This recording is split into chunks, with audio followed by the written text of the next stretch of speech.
Prince Harry, 36, is likely to be devastated by the news that the Taliban has recaptured control of Afghanistan less than 2 weeks after US and British troops withdrew from the country. The Duke of Sussex served in the British Army for 10 years and during that time was deployed to Afghanistan twice as part of NATO's 2-decade-long intervention in the country. When was Prince Harry in Afghanistan?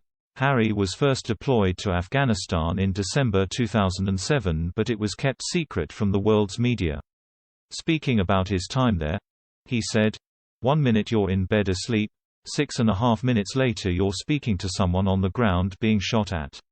10 weeks into his first tour in Afghanistan, Harry's presence there was exposed by an Australian news outlet and he was pulled out for his own safety.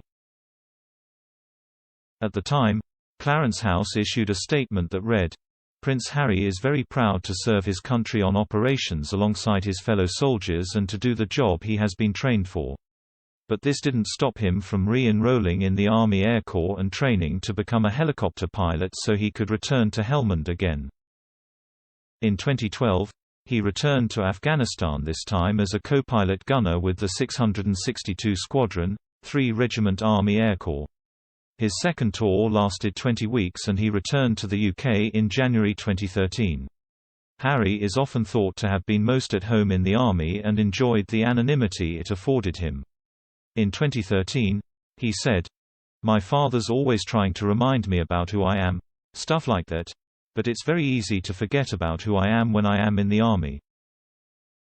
Why did Prince Harry leave the Army? Prince Harry left the Army in 2015 in order to dedicate himself to serving the Crown full-time.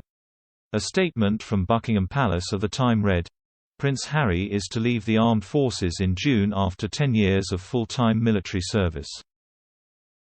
The Prince has had a fulfilling military career and considers it a huge honor to have served his country in the armed forces, during which time he has undertaken 2 operational tours of duty in Afghanistan, qualified as an Apache aircraft commander and spearheaded the Invictus Games. In a personal statement about leaving the Army behind, Harry said, "After a decade of service, moving on from the Army has been a really tough decision. I consider myself incredibly lucky to have had the chance to do some very challenging jobs and have met many fantastic people in the process." He added, "From learning the hard way to stay on side with my color sergeant at Sandhurst, to the incredible people I served with during 2 tours in Afghanistan, the experiences I have had over the last 10 years will stay with me for the rest of my life. For that, I will always be hugely grateful. Inevitably most good things come to an end and I am at a crossroads in my military career. Luckily for me, I will continue to wear the uniform and mix with fellow servicemen and women for the rest of my life, helping where I can, and making sure the next few Invictus Games are as amazing as the last. I am considering the options for the future and I am really excited about the possibilities.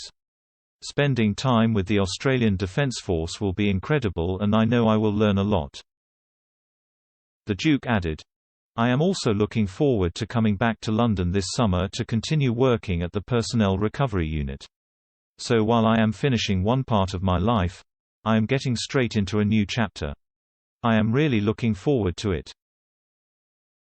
Despite stepping down as a working royal in 2020, Harry continues to honor his ties to several military charities including the Invictus Games Foundation. The Duke founded the Invictus Games for injured servicemen in 2014 and it is thought to be his most significant project as a working royal.